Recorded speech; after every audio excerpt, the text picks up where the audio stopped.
Hello students. आज आपकी class 11th के एटॉमिक स्ट्रक्चर का नेक्स्ट पार्ट बताने जा रहा हूं। पिछले पार्ट में आपने अफबाउ रूल्स पढ़ लिया है। इस पार्ट में आपको मोस्टली दो ही पॉइंट हैं, तीसरा भी एक अलग पॉइंट है। इसमें फर्स्ट पॉइंट है पाउली एक्सक्लूजन प्रिंसिपल, पाउली अपवर्जन का सिद्धांत और होर्न्स रूल, होर्न का नियम। इसके बाद इसमें थोड़ा सा stability of half filling and full filling यानी कंप्लीटली फिल्ड ऑर्बिटल्स के बारे में बताएंगे। सबसे पहले हम लेते हैं पाउली एक्सक्लूजन प्रिंसिपल। पाउली अपवर्जन का सिद्धांत क्या कहता है? देखो यहां पर पाउली ने 1925 में अपना एक्सरे विवर्तन के पश्चात जो रूल्स दिया उसके अनुसार आपको ध्यान, बड़ा सरल सा है, आपको ध्यान देना है कि किसी भी एटम मीन्स परमाणु की चारों क्वांटम संख्याओं के मान एक समान नहीं हो सकते हैं किन्हीं भी दो इलेक्ट्रॉनों के लिए। ध्यान रखें, वो दोनों इलेक्ट्रॉन एक ही परमाणु में होना चाहिए। मतलब यदि अलग अलग परमाणु में है तब तो पॉसिबल है, लेकिन एक ही परमाणु के अंदर कोई भी दो इलेक्ट्रॉन, चाहे वो एक ऑर्बिटल्स में हो, एक सेल्स में हो, सब सेल्स में हो, कहीं भी हो, लेकिन उन दो इलेक्ट्रॉनों के लिए चारों क्वांटम संख्याओं के मान एक समान नहीं हो सकते हैं। यदि वो एक ही किसी ऑर्बिटल में भी है तो तीन क्वांटम संख्याएं तो समान हो सकती हैं, लेकिन चौथी अवश्य भिन्न हो जाएगी। जैसे मान लीजिए कि यहां पर आपको लेना है सोडियम में, आप देखें यहां पर 2 8 1 मतलब 11, पहली कक्षा में 2, दूसरे में 8 और तीसरे में n=1, n=2, n=3।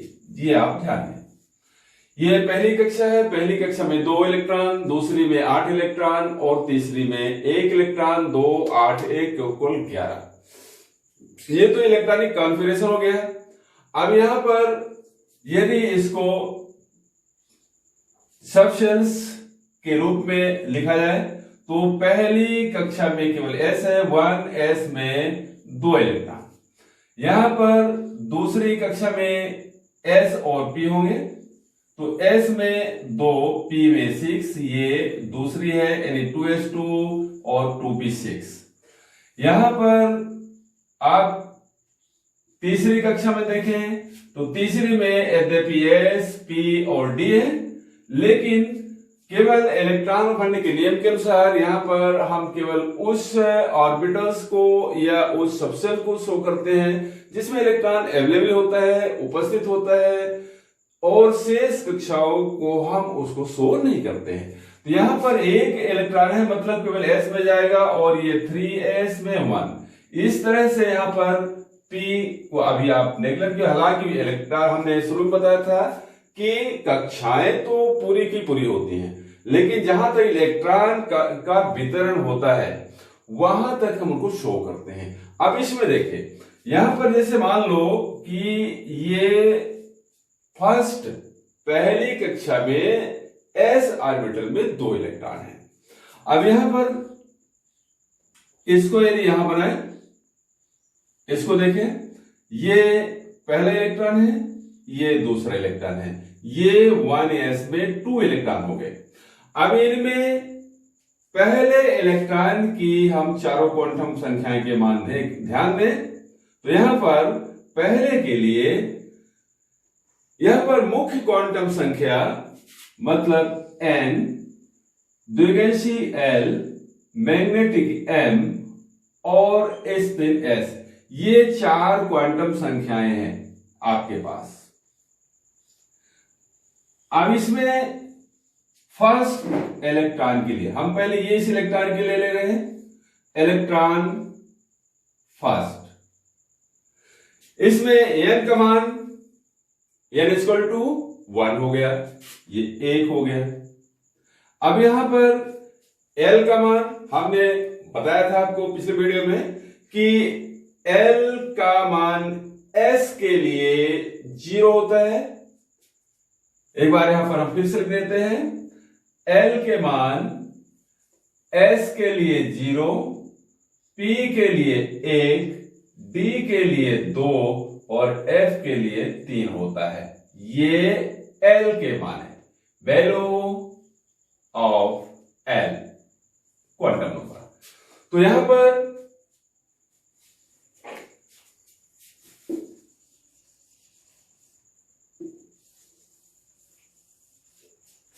अब आप देखें, यहां पर इस इलेक्ट्रॉन के लिए चूंकि s ऑर्बिटल में है इसलिए L का मान 0 होगा। तो यदि L का मान 0 है तो M का मान भी 0 होगा, और S का मान पहले के लिए क्लॉकवाइज है तो इसके लिए इसका मान +12। अब यहां पर दूसरे इलेक्ट्रॉन के लिए मतलब ये सेकंड इलेक्ट्रॉन है, ये फर्स्ट इलेक्ट्रॉन है, मतलब अब इसके लिए चारों क्वांटम संख्या मान आप देखें, यहां पर n इक्वल टू 1 ही रहेगा, पहली कक्षा में है। L का मान S में है तो 0 ही रहेगा, यदि L का मान 0 है तो इसका M का मान भी 0 रहेगा। और यहां पर S का मान ये देखिए चेंज हो जाएगा क्योंकि ये एंटी क्लॉकवाइज है, मतलब ये -12 हो जाएगा। कहने का मतलब ये कि यदि एक ही ऑर्बिटल्स में भी कोई भी 2 इलेक्ट्रॉन उपस्थित है तो उनके चारों क्वांटम संख्याओं के मान समान नहीं हो सकते हैं। ये 3 क्वांटम संख्याएं इक्वल हो सकती हैं, जैसे यहां पर n 1 0 0 1 0 0 तो हो गए, लेकिन चौथी क्वांटम संख्या अवश्य भिन्न होगी। यही है पाउली एक्सक्लूजन प्रिंसिपल, मतलब पाउली अपवर्जन का सिद्धांत। इसमें किसी का भी देख लें आप, चाहे इसका ले लें तब भी डिफरेंट होने हैं, चाहे इसका देख लें और इसके बीच देख लें, कोई भी किसी भी 2 इलेक्ट्रॉन के चारों क्वांटम संख्याओं के मान एक समान नहीं हो सकते हैं यदि वो एक ही परमाणु का है तो। ये ध्यान रखना है, यही है पाउली अपवर्जन का सिद्धांत। अब हम दूसरे में हुंड्स रूल्स देखते हैं। हुंड का नियम क्या कहता है? हुंड के नियम को हुंड का बहुलकता का नियम भी कहते हैं, हुंड्स मल्टीपल प्रिंसिपल, बहुलकता का नियम। अब आप ध्यान दें, हुंड के नियम के अनुसार कक्षकों में इलेक्ट्रॉन इस तरह से प्रवेश करते हैं, अभी आपने पीछे भी देखा होगा, जो अफबाउ रूल है, अफबाउ रूल, पाउली अपवर्जन और हुंड्स, ये सभी एक दूसरे से रिलेटेड भी हैं, आप ध्यान रखें।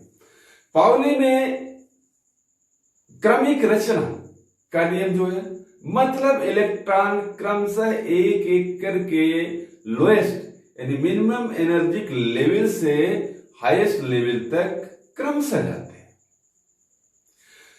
यहां पर एक निश्चित जो एनर्जिक लेवल होती है प्रत्येक कक्षक की होती है, और उसमें फिर उप कक्षक होते हैं उनसे छोटा यानी कम एनर्जिक लेवल वाले, जैसे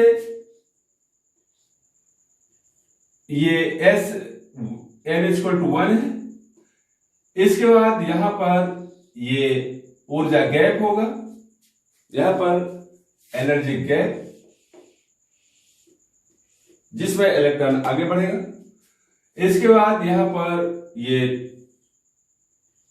n इक्वल टू 2, फिर n इक्वल टू 3। अब यहां पर ध्यान दें, इसमें ये S, यहां पर ये S और ये P के 3 ऑर्बिटल, PX, पी वाई और पी जेड, ये 3 पी के हैं। यहां पर ये 2s है, ये 2px 2py 2pz या ये 1s है पहली कक्षा का।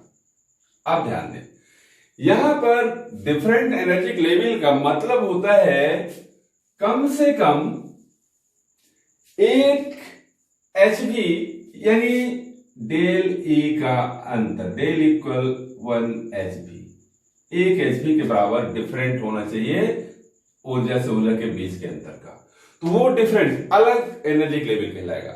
लेकिन यहां पर इनमें 2s px py और pz में इतना अंतर नहीं होता है, s और p में थोड़ा सा डिफरेंट है, एनर्जी लेवल का अंतर है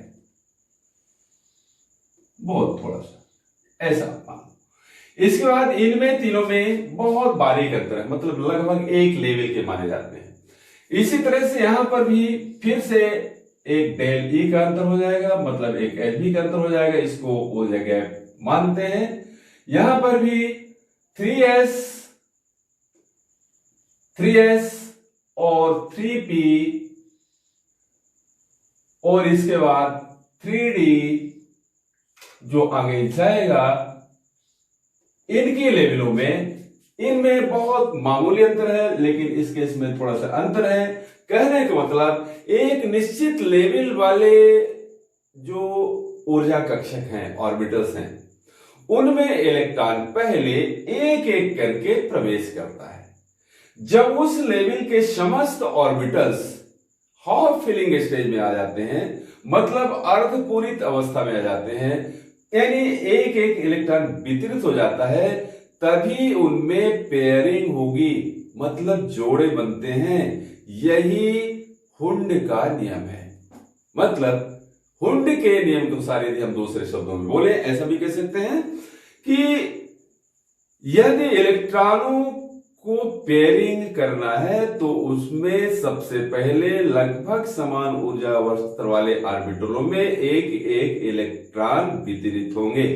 जब वो अर्धपूरित अवस्था में आ जाएंगे तभी उनमें पेयरिंग होगी, जोड़े बनेंगे।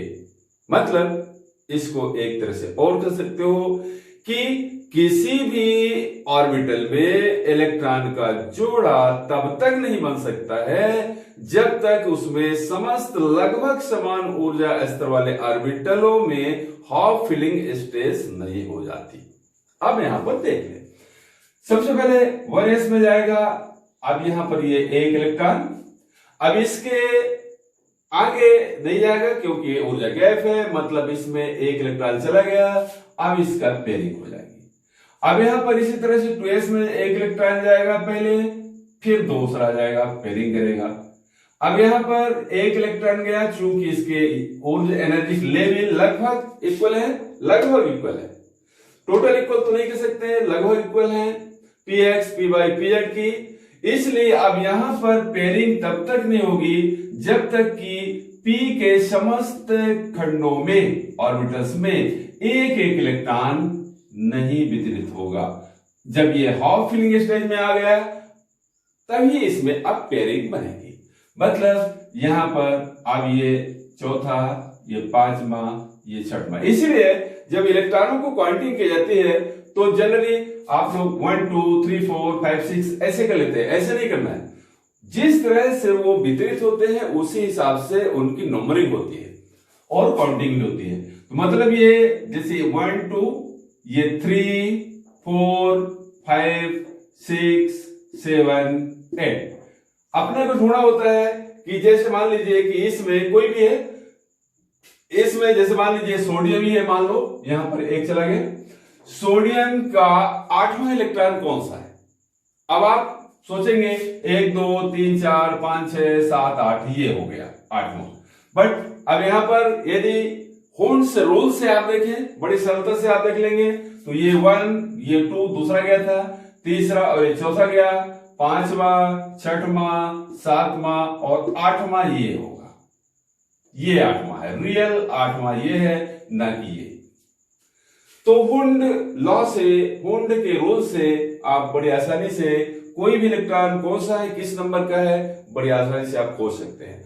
अब जैसे मान लीजिए कि आपके पास डी ऑर्बिटल्स है, डी ऑर्बिटल्स मतलब 5 हैं, डी एक्स वाई, ये D X Y, D Y Z, D X Z, D X square Y square और ये डी जेड स्क्वायर, ये 5 है।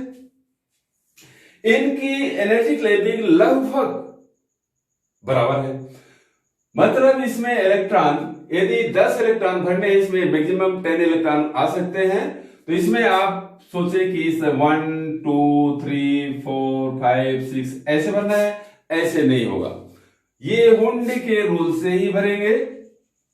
आपको 10 इलेक्ट्रॉनों को क्रमशः पहले 1 फिर 2 3 4 5, अब जब इसमें सभी खाली ऑर्बिटलों में हुंड का नियम कहता है कि जब एक एक करके इलेक्ट्रॉन पूर्ण हो जाते हैं लगभग एक एनर्जी लेवल के ऑर्बिटल्स में, तभी उनमें जोड़ा बनेगा। मतलब अब यह एक एक करके इलेक्ट्रॉन फिलिंग हो गए, हाफ फिलिंग स्टेज में आ गया। अब इनमें यदि आगे इलेक्ट्रॉन है तो भी पेयरिंग होगी, यही हुंड का रूल्स है। मतलब 5 के बाद ये 6वां इलेक्ट्रॉन होगा, ये 7वां होगा, ये 8वां होगा, ये 9वां होगा और ये 10वां इलेक्ट्रॉन होगा। इस तरह से इलेक्ट्रॉनों के जोड़े बनते हैं। यही है हुंड के बहुलकता का नियम। अब थर्ड में आता है stability of half field and full field, मतलब कंप्लीटिव फील्ड ऑर्बिटल्स। ध्यान रखें, हाफ फिलिंग स्टेज और फुल फिलिंग स्टेज में इलेक्ट्रॉन अधिक स्थायित्व में रहते हैं, मतलब ऑर्बिटल्स अधिक स्थायित्व में रहते हैं। मोस्टली उसका रीजन क्या है? हाफ फील्ड और फुल फील्ड स्टेज का जो रीजन है, इसमें महत्वपूर्ण चीज ये है, नंबर 1 में आती है यहां पर सिमेट्रिकल हाफ फिलिंग और फुल फिलिंग ऑर्बिटल्स को सममित सिमेट्रिकल माना जाता है। सममित इलेक्ट्रॉनिक विन्यास मानते हैं और ऐसा माना जाता है कि सममित इलेक्ट्रॉनिक विन्यास अधिक स्थायी होते हैं असममित की तुलना में। तो यहां पर यदि हाफ फील्ड है, यदि यहां पर ये हाफ फील्ड है, ये तो ये सममित पोजीशन है, यानी बैलेंसिंग स्टेज में है। यदि यहां पर एक इलेक्ट्रॉन 2 3 और ये चौथा हो गया, मतलब थोड़ा डिस्टर्ब हो गया, ये असममित हो गया। फिर इसमें यदि फुल फिलिंग स्टेज है तब भी वह सममित होगा, सिमेट्रिकल होगा। या मतलब ये और ये दोनों तरह के orbital, half field and full field stage में जो ऑर्बिटल्स होते हैं, यहां पर आंशिक रूप से भरे हुए ऑर्बिटल्स की तुलना में अधिक स्थायी होते हैं। उसका मतलब है ये सिमेट्रिकल्स होते हैं, सममित होते हैं, जबकि ये असममित होता है, जिससे ये अस्थायी हो जाता है। अब दूसरी होती है इसमें, पहली तो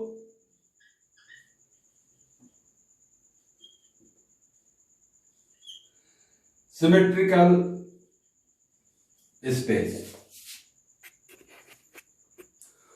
अब यहां पर ये तो सिमेट्रिकल हो गया, ये एक रीजन है, मतलब हाफ फिलिंग, मतलब अर्धपूरित और पूर्ण पीड़ित ऑर्बिटलों के लिए। पहला कि हाफ फिलिंग स्टेज और फुल फिलिंग स्टेज में ऑर्बिटल्स स्टेबल हो जाते हैं, मतलब स्थायित्व ग्रहण कर लेते हैं।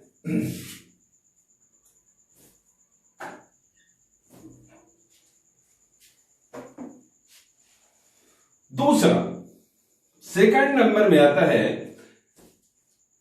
Exchanging of free energy. इसका दूसरा point, exchanging of free energy, ये दूसरा है। ऐसा माना जाता है कि फुल फिलिंग स्टेज में या जब हाफ फिलिंग स्टेज में ऑर्बिटल्स पहुंचता है तो उसकी एक्सचेंजिंग एनर्जी का मान मैक्सिमम हो जाता है, अधिक हो जाता है, और किसी भी ऑर्बिटल्स की एक्सचेंजिंग एनर्जी का मान जितना अधिक होगा वो ऑर्बिटल्स उतना अधिक स्थायी हो जाता है। तो ये मोस्टली दो रीजन है और जिसके आधार पर आप इसके हाफ फिलिंग स्टेज के स्टेबिलिटी का या फुल फिलिंग स्टेज की स्टेबिलिटी का रीजन आप आसानी से बता सकते हैं। इसमें एक तीसरा रीजन भी हो सकता है, शील्डिंग इफेक्ट, परिरक्षण प्रभाव। जब हाफ फिलिंग स्टेज या फुल फिलिंग स्टेज में कोई भी ऑर्बिटल्स पहुंचता है तो उसका शील्डिंग इफेक्ट, परिरक्षण प्रभाव मिनिमम हो जाता है, न्यूनतम हो जाता है, जिससे उस ऑर्बिटल की स्टेबिलिटी मतलब स्थायित्व बढ़ जाता है। तो इसको आप तीसरे पॉइंट में भी लिख सकते हैं। मतलब मिनिमम, थर्ड पॉइंट में है मिनिमम शील्डिंग